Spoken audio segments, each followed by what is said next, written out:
Devaya. Om Namo Bhagavate Vasudevaya. Narayanam Namaskritya Naram Chaiva Narottamam Devim Saraswatim Vyasam Tato Jayam Diriye Nashtaprayeshu Vadreshu Nityam Bhagavata Sevayam Bhagavati Uttam Shloke Bhaktir Bhavati Naishtaki. So continuing with the discussion on Srimad Bhagavad Gita as it is, chapter 10, the opulence of the Absolute, text 12-13 onwards.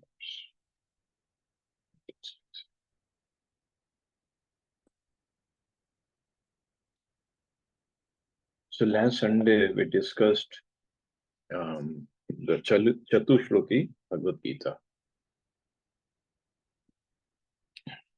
where Krishna talks about him, and then he says, my devotees talk about me and they get satisfied, they will attain bliss. And then Krishna says, I give them the knowledge by which they come to me. And I remove any ignorance in their heart. So Arjun, hearing this, he says, Arjun Uvacha, Param Brahma Param Dhama Pavitram Paramam Bhavam Purusham Shashvatam Divyam Adi Deva Majam Vibhum Ahustvam Rishya Sarve Devarshir Naradas Tatha Asito Devalo Vyasaha Swayam Chaiva Bravishime. Arjun said, you are the Supreme Personality of Godhead, the ultimate abode, the purest, the absolute truth. You are the eternal, transcendental, original person, the unborn, the greatest. And all the great sages such as Narada, Sita, Deval and Vyas confirm this truth about you, and now you yourself are declaring it to me. So 10th chapter, 12th verse. And Arjun has understood, Krishna, you are the Supreme Personality of Godhead. So that could be, since the whole Bhagavad Gita, 18 chapters were spoken in about 48 minutes. So this could be half an hour into conversation. And Arjun understood who Krishna is. 30 minutes. And if it takes us 30 lifetimes to understand, we would be very happy, very fortunate. See, Arjun was used as an instrument by Krishna. He was put into this dilemma so that Bhagavad Gita could be spoken. And Arjun was the best candidate, best student for Krishna to speak Bhagavad Gita to. And actually, through Arjun, to all of us. Arjun knew in half an hour, you're the Supreme Personality of Godhead. You are everything. Ultimate abode, Param Brahma, Param Dhama, Pavitram Paramam Bhava. And also, this is the effect of hearing or reading Bhagavad Gita properly from bona fide persons. If we don't, then we'll always be confused. Who's the Supreme Lord? It is Nirakar or this or that. Arjun didn't say it. No Nirakar, no Nirvishesh, nothing. You are the Supreme Personality of Godhead. Simple. And if you listen to all these so-called commentators and so-called Babajis or Sadhus, so many of them, they just walk towards Nirakar, Nirakar, Nirakar. Just because they have long flowing beard, long hair, wearing saffron robes, and we think, oh, he must be telling the truth. No, Arjuna is telling. In Bhagavad Gita itself it is. And he says, I'm not saying this on my own. Narad, Asit, Deval, Vyas, they have confirmed this truth about you. Means he's following the gurus. Not just speculating. Very important. Let's see what Prabhupada says. In these two verses, the Supreme Lord gives a chance to the Mayavadi philosopher. For here it is clear that the Supreme is different from the individual soul. Arjun didn't say, we all are God. No, you are the Supreme. Arjun, after hearing the essential 4 verses of Bhagavad Gita in this chapter, became completely free from all doubts and accepted Krishna as the Supreme Personality of Godhead. He at once boldly declares, you are Param Brahma, the Supreme Personality of Godhead. And previously Krishna stated that he is the originator of everything and everyone. Aham sarvasya prabhava, he said that. Every demigod and every human being is dependent on him. Men and demigods, out of ignorance, think that they are absolute and independent of the Supreme Personality of Godhead. Men and demigods, out of ignorance, sometimes demigods come into that situation, think they are absolute and independent of the Supreme Personality of Godhead. That ignorance is removed perfectly by the discharge of devotional service. This has already been explained in the previous verse by the Lord. Now, by His grace, Arjun is accepting Him as the supreme truth, in concordance with the Vedic injunction. It is not that because Krishna is Arjun's intimate friend, Arjun is flattering him by calling him the Supreme Personality of Godhead, the absolute truth.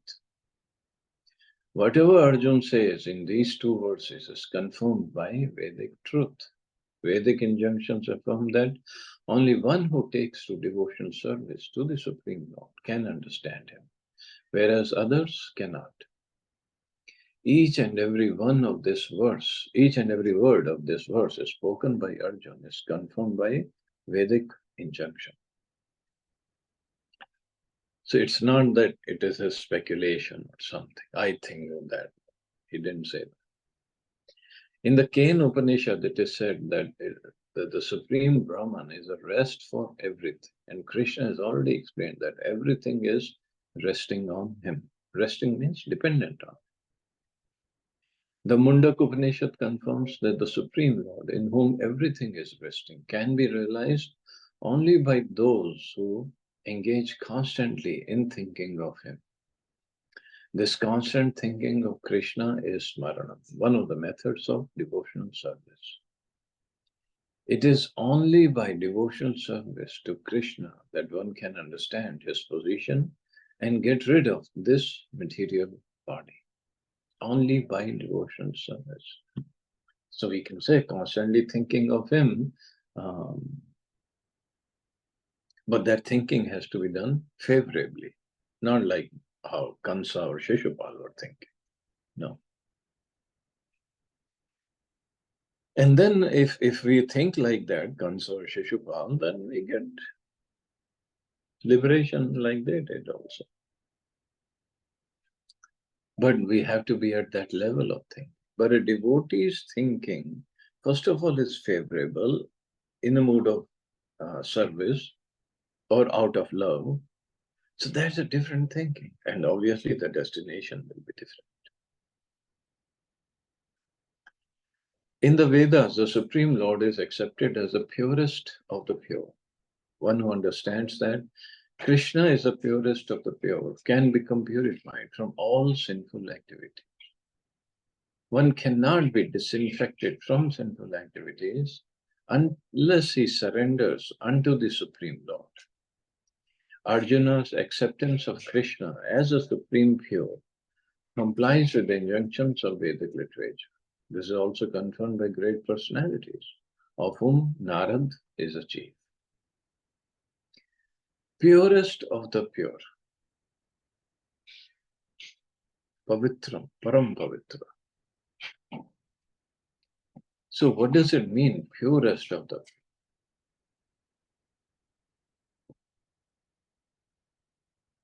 Means anybody who comes in contact with Krishna also becomes pure.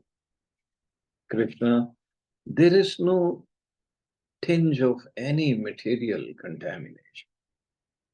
Nothing. No material desires to be fulfilled. No wrong work, no wrong action, no wrong word coming out of his mouth. He's purest of the pure. Because there is problem in our consciousness, we look at his activities and we think he's impure. That's not true. Because there's a problem with our consciousness. And because of that, we have impure understanding, impure mentality, intelligence. Everything is impure. And when we look at Krishna's pastimes in this way, or from those glasses, we look at him impurely. He is perfectly pure. So we just have to change our vision. And when Krishna says, those who take shelter of me, they get out of the clutches of material energy or Maya. So how pure he must be.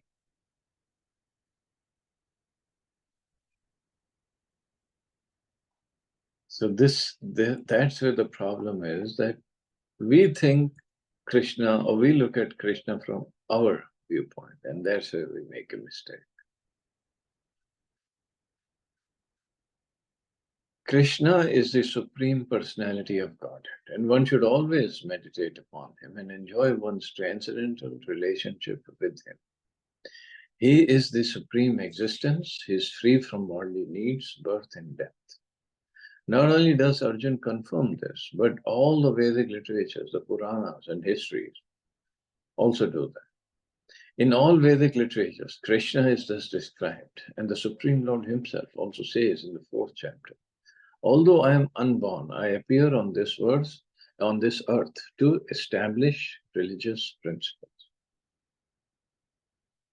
So he appears, he doesn't take birth, just like we do. And the reason,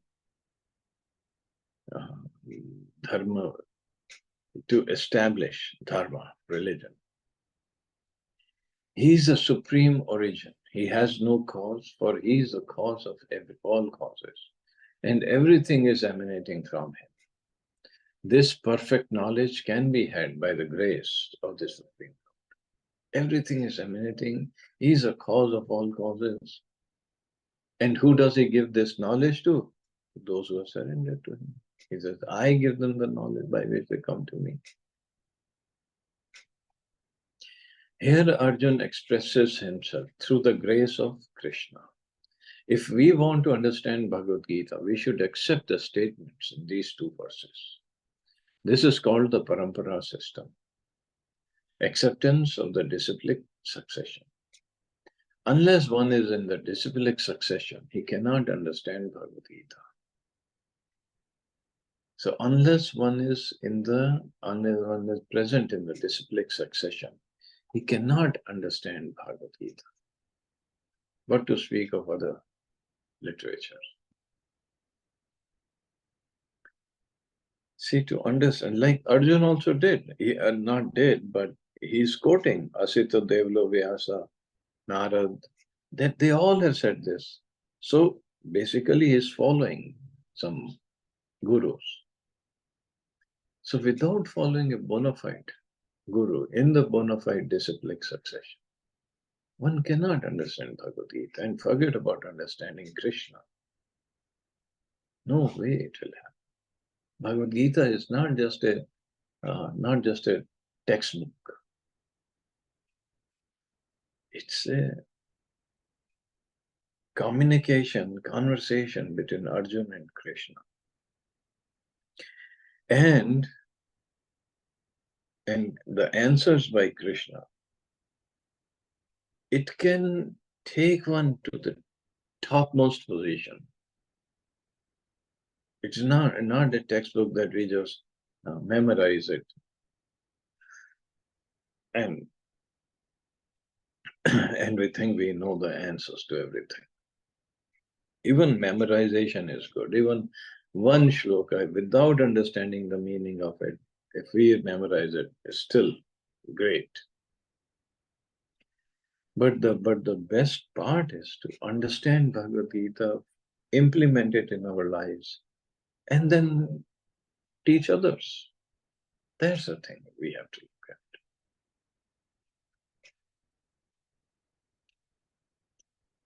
So unless one is in the disciplic succession, he cannot understand Bhagavad Gita.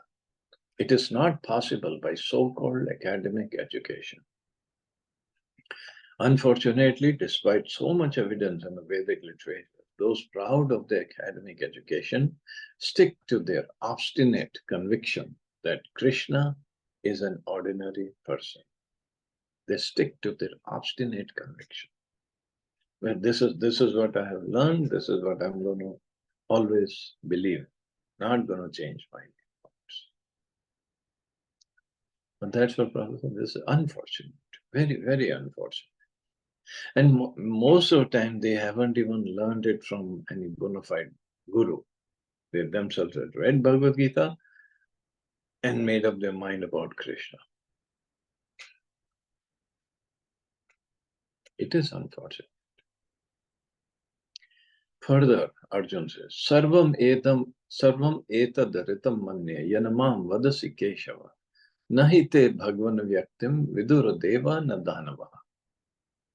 O Krishna, I totally accept as truth all that you have told me. Neither the demigods nor the demons, O Lord, can understand your personality. Na deva na danava. Arjun herein confirms that persons of faithless and demoniac nature cannot understand Krishna. He is not known even by the demigods, so what to speak of the so-called scholars of this modern world? So not even by demigods or Danavas, demons, because why Danavas? Danavas are also, in one sense, greater than human beings, in the sense of their intellectual capacity, bodily strength, or any other things. They're much better than human beings. Human beings, we have a chance to go towards Krishna or to go away from Krishna. We have an opportunity. But based on our bodily strength or understanding, intelligence, we are way below demigods and Danavas also. So this is Prabhupada saying that faithless and demoniac natured persons, they cannot understand Krishna. He is not known even by the demigods. So what to speak of the so-called scholars of this modern world? By the grace of the Supreme Lord, Arjuna has understood that the supreme truth is Krishna, that he is the perfect one. One should therefore follow the path of Arjuna. He receives the authority of Bhagavad Gita. As described in the 4th chapter, the Parampara system of disciplic succession, for the understanding of Bhagavad Gita was lost, and therefore Krishna re-established that disciplic succession with Arjuna because he considered Arjuna his intimate friend and a great devotee. Now there was a question sometime is asked, Krishna established that disciplic succession with Arjuna. But Arjuna didn't have disciples. Arjuna was a warrior, a Kshatriya, a king. He didn't have disciples. So why it is that Krishna re-established that disciplic succession with Arjuna? So how was the disciplic succession re-established? Arjuna didn't become a guru. He didn't start a gurukul and has disciples. See, with Arjuna, Krishna re-established the succession in the sense that he gave this knowledge to Arjuna, the proper knowledge. And before Arjuna, Krishna had said in Bhagavad Gita that he spoke to sun god Vivaswan. So in between, the parampara was somehow lost. Now he is speaking to Arjuna. But at the same time, Vyasadeva is listening to the conversation. Again, Arjuna was used as an instrument only. Vyasadeva was listening to the conversation. He wrote it down and then he further gave to his disciples.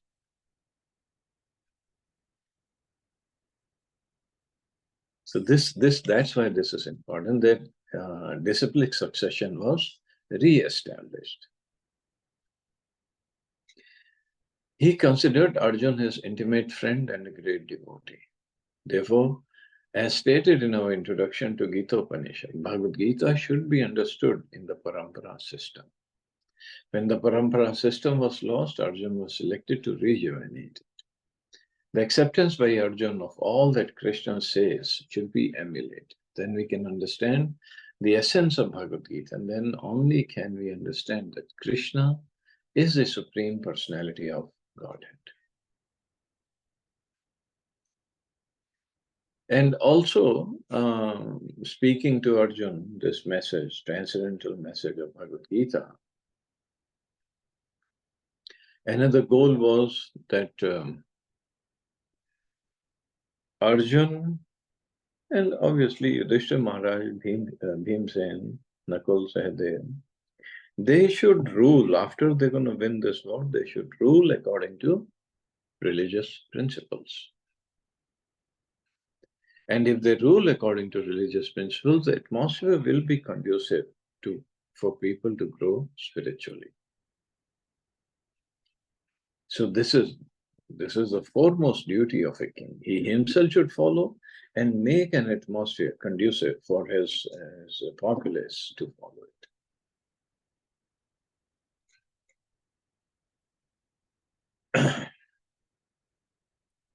And now further, Arjuna is saying, Swayam evatmanatmanam vetatam purushottama bhuta bhavan bhutesha deva deva jagatpate. Indeed, you alone know yourself by your own internal potency. O Supreme Person, origin of all, Lord of all beings, God of gods, Lord of the universe. Wow, look at all the names Arjuna has given. O Supreme Person, origin of all, Lord of all beings, Devesha, Bhutesha, and then Deva Deva, God of gods, Jagatpate, Lord of the universe. The Supreme Lord Krishna can be known by persons who are in a relationship with him through the discharge of devotional service, like Arjuna and his followers. Persons of demoniac or atheistic mentality cannot know Krishna. Mental speculation that leads one away from the Supreme Lord is a serious sin. And one who does not know Krishna should not try to comment on the Bhagavad Gita. Bhagavad Gita is a statement of Krishna. And since it is science of Krishna, it should be understood from Krishna, as Arjuna understood it. It should not be received from atheistic persons. And generally, those kind of persons are the ones we come across when we want to discuss Bhagavad Gita. It's all Krishna's mercy, Chaitanya Mahaprabhu's mercy that flowed through Srila Prabhupada, that now we can all over the world, even online also, we can read Bhagavad Gita, we can try to understand Bhagavad Gita properly and implement many more things in our lives. But otherwise, it was mostly atheistic or these Nirakarvadis. As stated in Srimad Bhagavatam, Vadanti Tattva Tattvavidas, the supreme truth is realized in three aspects, as impersonal Brahman, localized Paramatma, and at last the Supreme Personality of Godhead.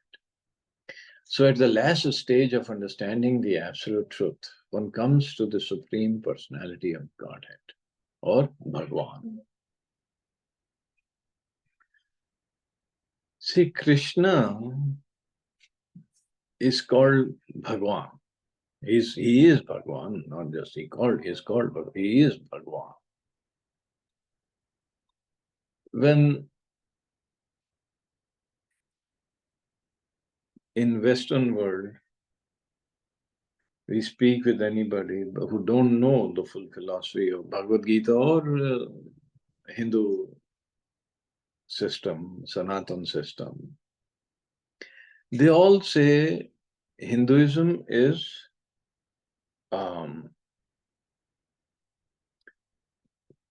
multi-god system. There's not uni-god, unilateral God. There's not one God.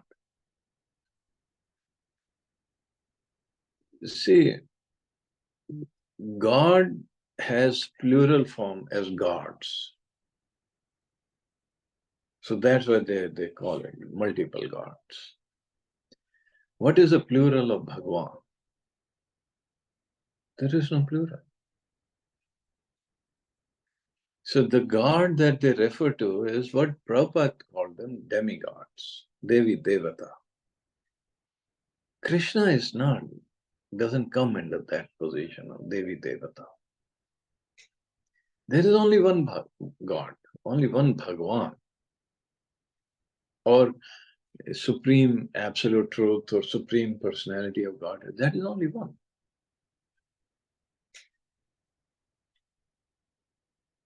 But when we speak to even students here, they say, oh, Hinduism means multiple gods. No, there's not many gods. There's only one God. And not only one God, he is called Bhagwan. There's no plural of Bhagwan.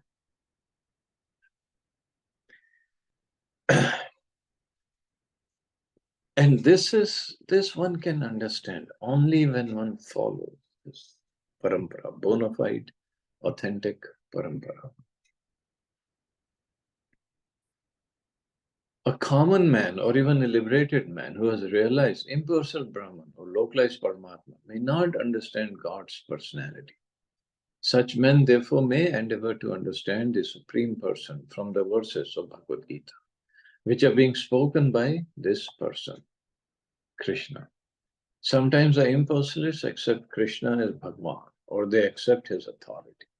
Yet many liberated persons cannot understand Krishna as Purushottam, the Supreme Person.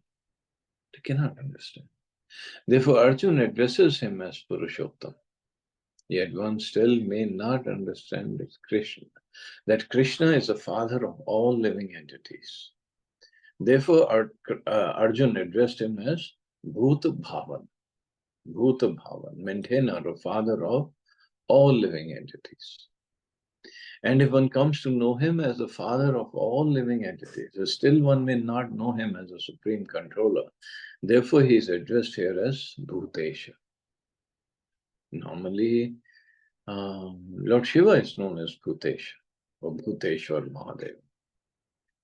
But real Bhutesh or Isha, the supreme controller of everyone, Bhuta means all living entities, that is Krishna. Krishna has given this power to Lord Shiva to be Bhuteshwar Mahadev. Over there, Bhut means ghosts and goblins and goblins. But here, Bhut means every living entity. So, Bhut Isha means Krishna. And even if one knows Krishna is the supreme controller of all living entities, still one may not know that he is the origin of all the demigods. Therefore, he is addressed herein as Deva Deva, the worshipful God of all demigods. Again, Lord Shiva is known as Mahadev, but Krishna is Dev of Dev, worshipful God of all demigods.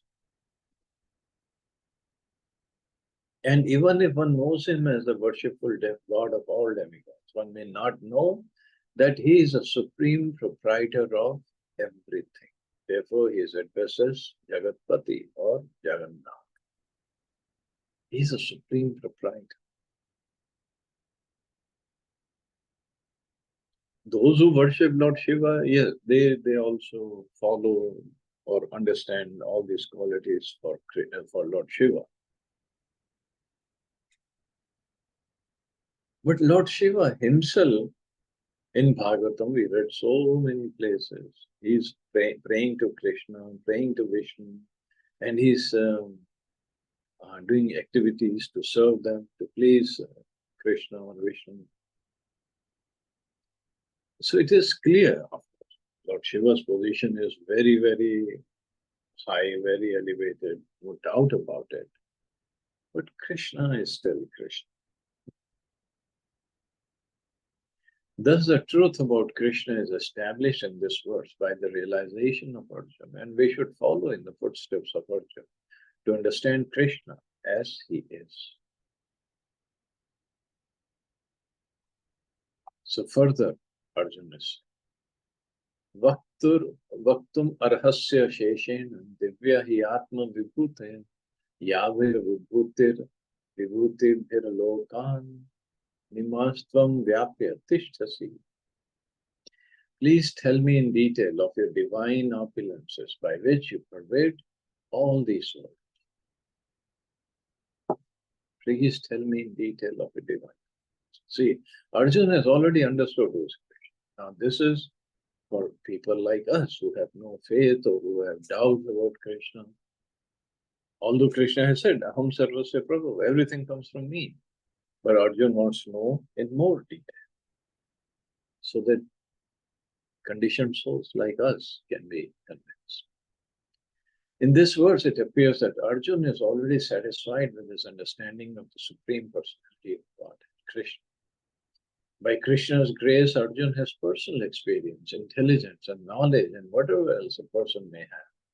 And through all these agencies, he has understood Krishna to be the Supreme Personality of God.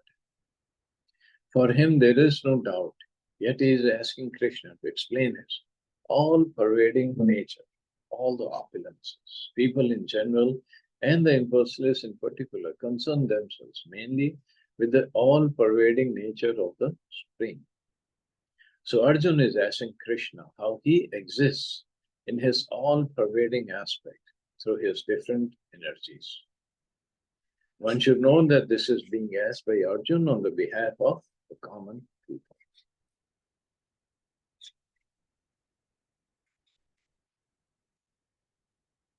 Katham vidyam aham yogem svam sada parichintayam keshu cha bhaveshu chintu asi bhagwan maya.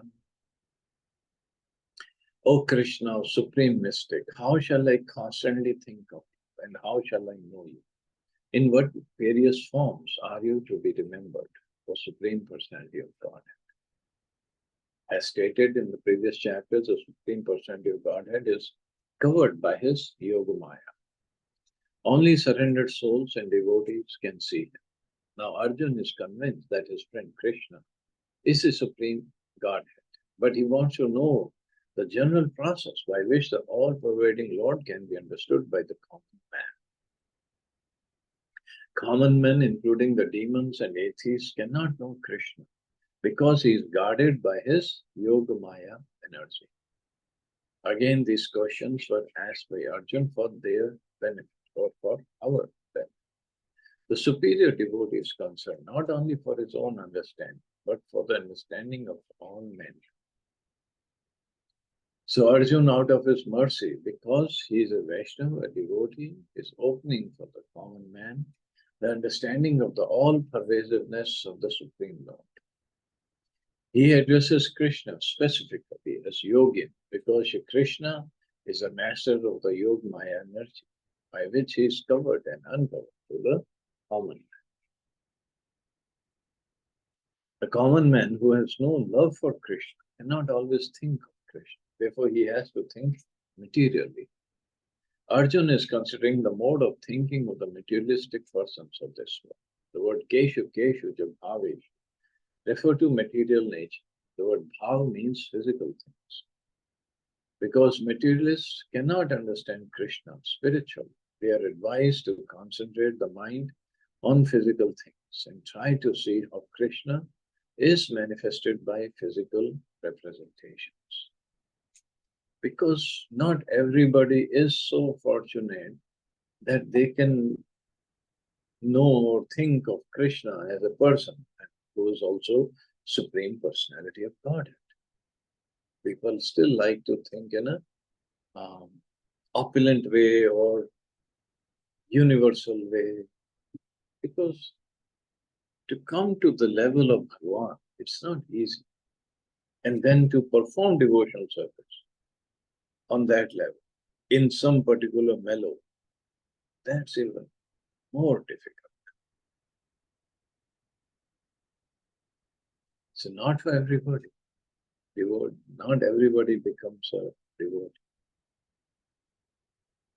Vistarenatmano yogam vibhutim cha janardana bhuya kathya tripterhi shanvato nasti me amritam. O Janardhan, again, please describe in detail the mystic power of your opulences. I'm never satiated in hearing about you, for the more I hear, the more I want to taste the nectar of your words. And this he is saying is standing in the middle of the battlefield.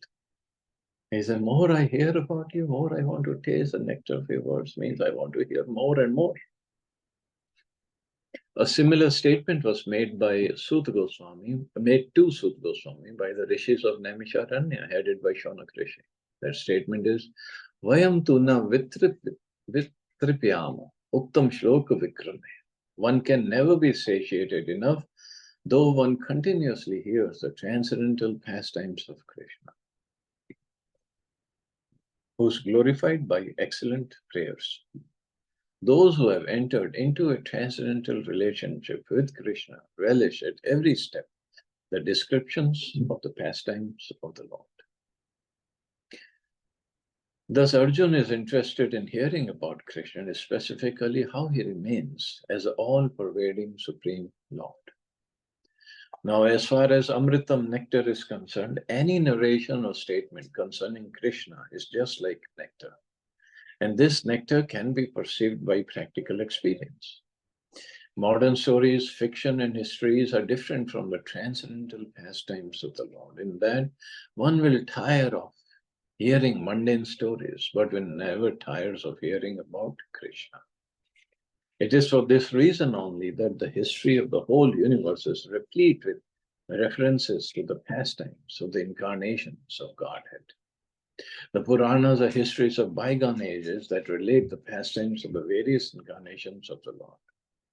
In this way, the reading matter remains forever fresh, despite repeated readings. So this is the beauty of Krishna, Krishna Katha, or Ram Katha. People just want to hear about them again and again and again, over and over again.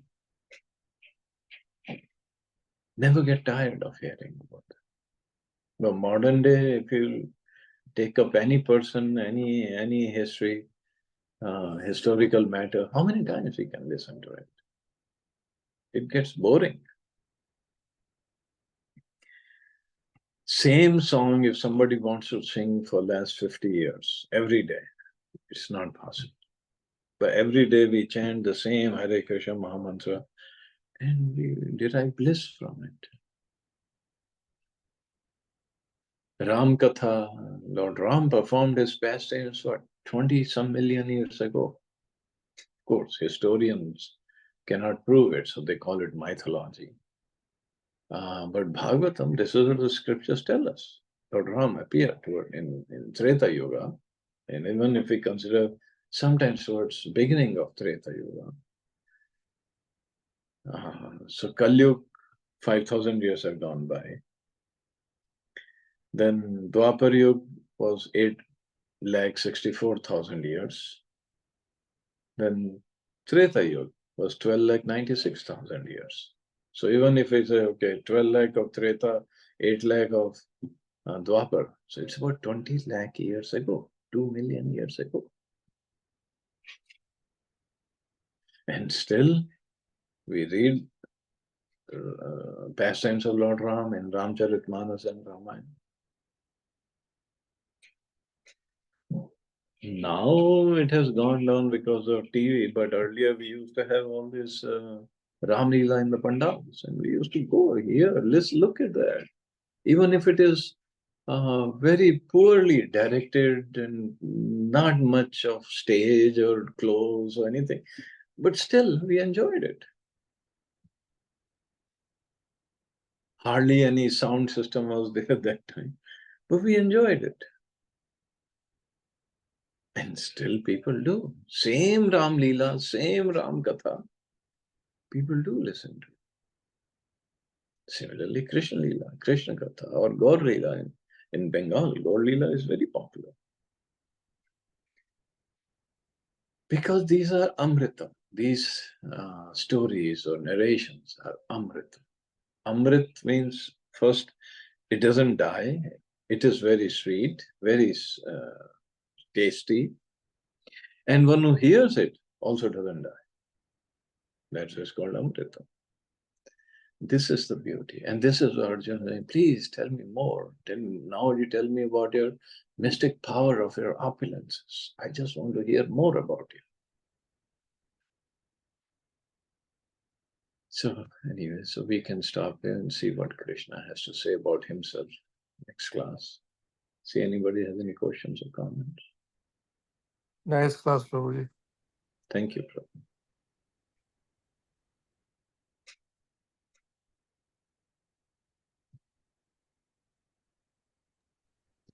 Thank you, Prabhuji. Nice class. You remind me of Ram Leela. हम लोग बहुत देखते थे. हाँ हाँ, हम सभी जाते थे. मूंगफली रेवड़ी होती थी, बड़ी होती थी. वो कौन देखते थे?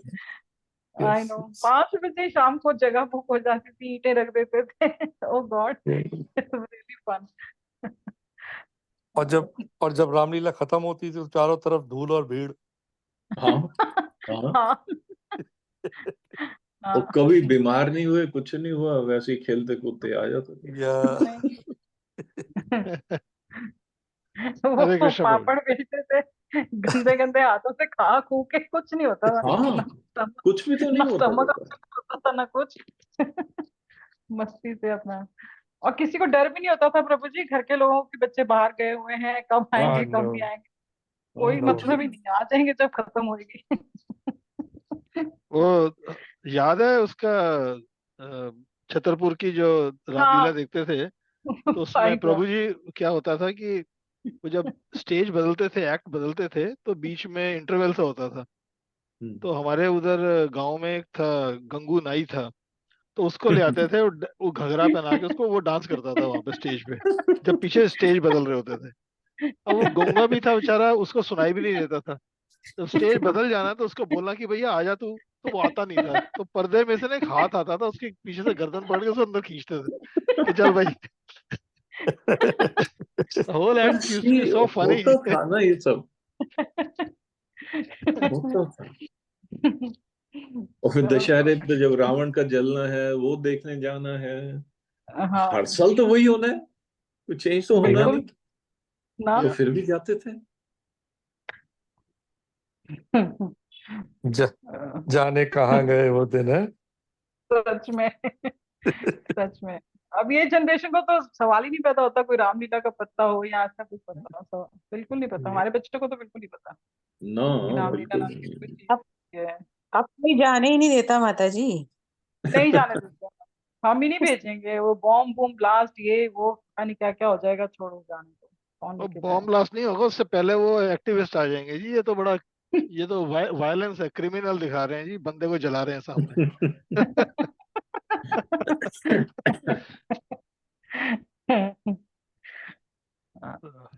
Really good time. We really had a color time. Yeah. Chalo, you all are safe. Okay. Thank you. Thank you. Hare Krishna.